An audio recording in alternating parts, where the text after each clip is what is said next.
Every year, somewhere in the world, 130 of the most powerful people on Earth check into a private hotel. No cameras allowed, no journalists, no public announcements. The security outside is handled by the host country's military. The guests arrive in private cars with tinted windows. Inside that hotel, the people sitting around the table include presidents, prime ministers, the CEOs of the biggest banks and tech companies on the planet, and members of royal families. They talk for 3 days, then they leave. And nothing they discussed is ever officially published. This is not a movie. This is a real event that has happened every single year since 1954. It is called the Bilderberg Group, and it has its own website. Here is what makes it strange. Before Bill Clinton became president of the United States, he attended one of these meetings. Before Tony Blair became the Prime Minister of the United Kingdom, he attended one of these meetings. The idea of what we now call the European Union was reportedly discussed at this meeting decades before it was ever announced to the public. No vote, no debate, just people in a room. And the question that nobody can officially answer is simple. What are they deciding in there? Now here is where the money comes in, because the people sitting in that room do not just have political power, they control something far more important than any government. They control where the money goes. Think about this. There are 2 investment companies in the world that most people have never heard of. One is called BlackRock, the other is called Vanguard. Together they manage more money than the entire economy of China, and they use that money to buy shares in almost every major company on Earth at the same time. The company that makes your phone, the company that sells your groceries, the bank where you keep your money, the airline you fly with, the social media platform you scroll every night.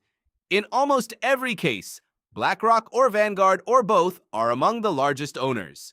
That means when they walk into a board meeting and say they want something to change, it changes. No election required. And sometimes the people with that kind of money do not use it quietly. Sometimes they use it to buy something even more valuable. Decisions. Here is a story that actually happened. A Malaysian government fund was created to build schools, hospitals, and roads for the people of Malaysia. Billions of dollars flowed into that fund from investors around the world. And then, quietly, over several years, almost all of it disappeared. It was stolen. By government officials, by bankers, by people who were supposed to be protecting it. The money paid for a $250 million yacht, for a private jet, for Van Gogh and Picasso paintings bought at auction, for a Hollywood movie, for hundreds of millions of dollars in jewelry.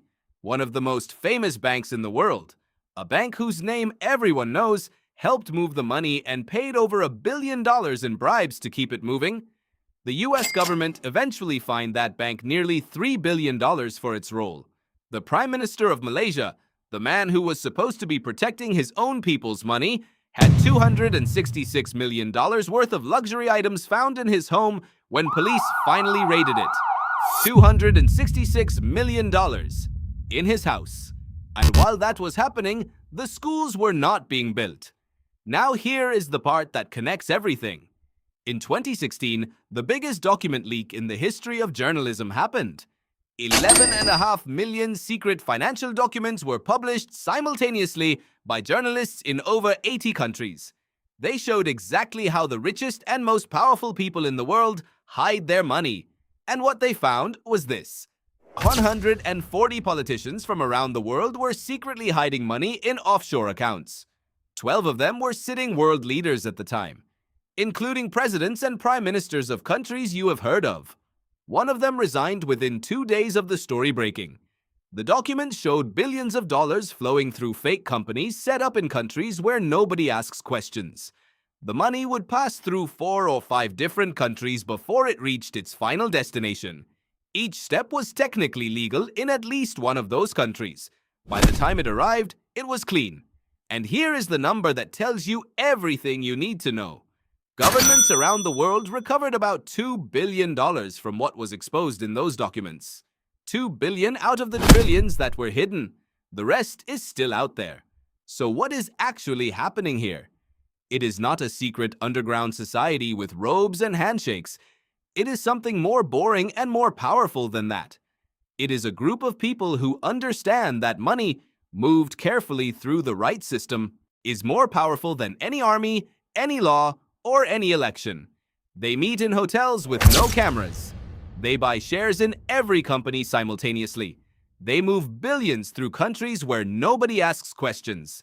And the reason most people never think about this is not because it is secret. The Bilderberg Group has a website. BlackRock publishes its numbers every quarter. The Malaysian scandal was covered by every major newspaper in the world. The reason most people do not think about it is because it was never explained simply enough. Until now. Subscribe to Tooth, new video every week. See you in the next one.